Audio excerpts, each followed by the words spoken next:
Debate Urbano. Está no ar mais uma edição do Debate Urbano e hoje nós vamos falar de um tema muito importante: segurança pública. Sobre este assunto, eu converso com Paulo Macedo, que é presidente do Sindicato da Polícia Civil do Rio Grande do Norte, o Simpol. Paulo, seja bem-vindo ao nosso programa. Nós aqui agradecemos em nome daqueles dos quais nós representamos, policiais civis e servidores da SESED. Infelizmente, já há alguns anos que o nosso estado vem enfrentando uma situação de total insegurança, pelo menos essa é a sensação da população, E como funciona hoje a Polícia Civil, que é tão importante para favorecer aí a segurança da população? Olha, a Polícia Judiciária, a Polícia Civil, que faz o papel de Polícia Judiciária, é quem traz ao Ministério Público, à luz do Ministério Público, as investigações criminais. Nós, ao longo dos anos, temos sofrido com a falta de investimentos, investimento em estrutura, investimento em condições de trabalho, investimento em pessoal, investimento na valorização profissional, como também na capacitação dos policiais. Nós não temos uma academia de polícia que se diga verdadeiramente academia. Nós funcionamos num prédio que foi acomodado como academia só por ter salas de aula.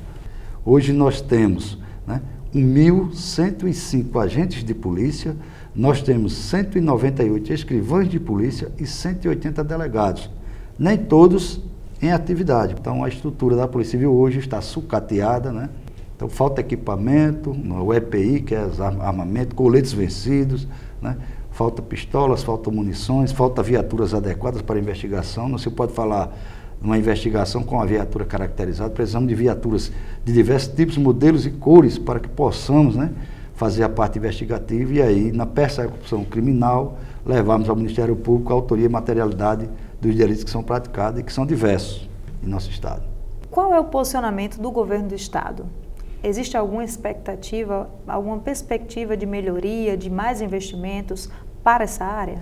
Olha, infelizmente a gente não vê perspectiva, a gente não vê uma luz no fim do túnel, Começou-se aqui no Brasil uma crise política, uma guerra pelo poder, terminou desembocando numa crise econômica, sem precedente para o país, desembocando ainda na corrupção dos políticos, envolvidos em corrupção. Isso tem atrapalhado muito o investimento no social, na segurança pública, na educação, na saúde, e com isso só traz a prejudicar mais ainda e perdeu-se a perspectiva de melhoria nas instituições de servidores públicos.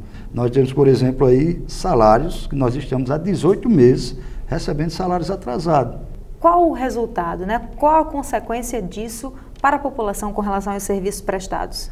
Olha, quando não se presta um serviço de excelência, quem sofre é a sociedade, A Polícia Civil, ela tem um papel crucial de investigar os crimes após acontecido, Existe a Polícia Militar, que é a polícia preventiva, e extensiva, que também pela deficiência de efetivo e estrutura não consegue efetivamente trazer, essa parte de preventividade, da ostensividade, e aí os crimes acontecem quando se falta efetivo nas ruas.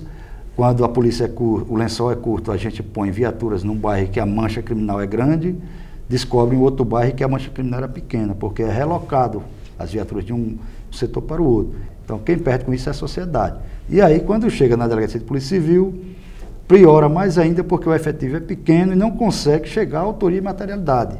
Nós só conseguimos até agora concluir 8% dos inquéritos que são instaurados dentro do nosso Estado. Por quê? Porque nós não temos as condições adequadas para concluirmos inquéritos. Então isso faz com que o criminoso se sinta no direito de continuar delinquindo. Por quê? Porque não há uma punição efetiva do Estado contra a prática criminosa em que eles estão envolvidos. Então precisa assim de investimento, estrutura, condições de trabalho, valorização profissional, e aí nós possamos sim debelar os crimes, os índices de criminalidade, diminuindo essa mancha criminal, e essas pessoas que vivem à margem da lei serem efetivamente punidas pelos crimes que vêm praticando. Vamos voltar a falar a respeito do atraso no pagamento dos salários, como o senhor mesmo falou, isso, os servidores do Estado. Como é que anda esse diálogo entre os servidores públicos e o governador?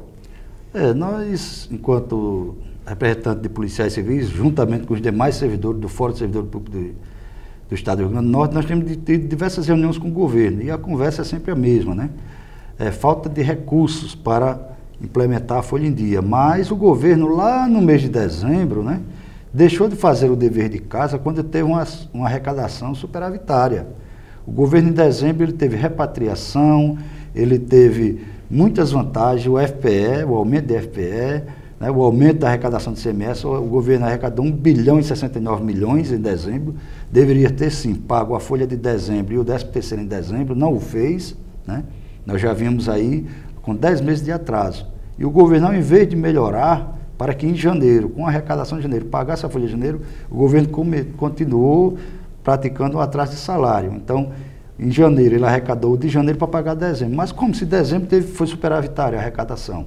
E aí o governo continua empurrando com a barriga e alegando que falta recurso. Nós temos todos os meses, né, uma arrecadação superavitária em torno de 10% a 11% de ICMS. Então, não há que se falar que falta esse dinheiro. Falta, sim, uma gestão coerente de valorização do serviço público. E explicando mais claramente para quem nos assiste, qual é a consequência disso, né, desse estado mínimo e dessa diminuição do poder público na realidade, no dia a dia do cidadão? Olha, quando você terceiriza todos os serviços, né, o serviço começa a ser falho.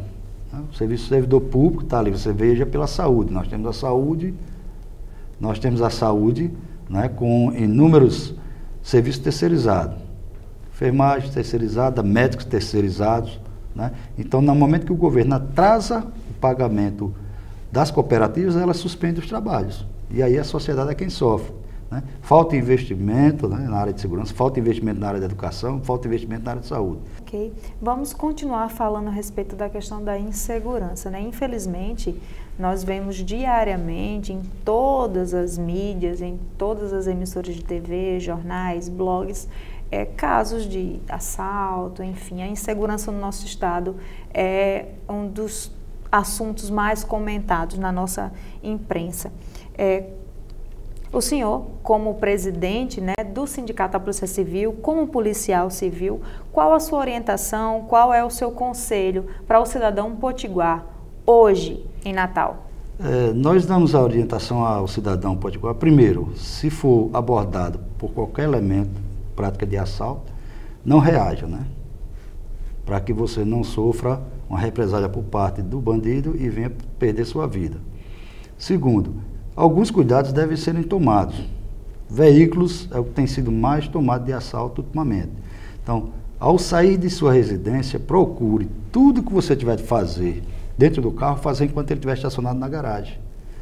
Vai sair com criança, põe a criança na cadeirinha, prende a criança na cadeirinha, isso tudo dentro da garagem da sua casa com ela fechada.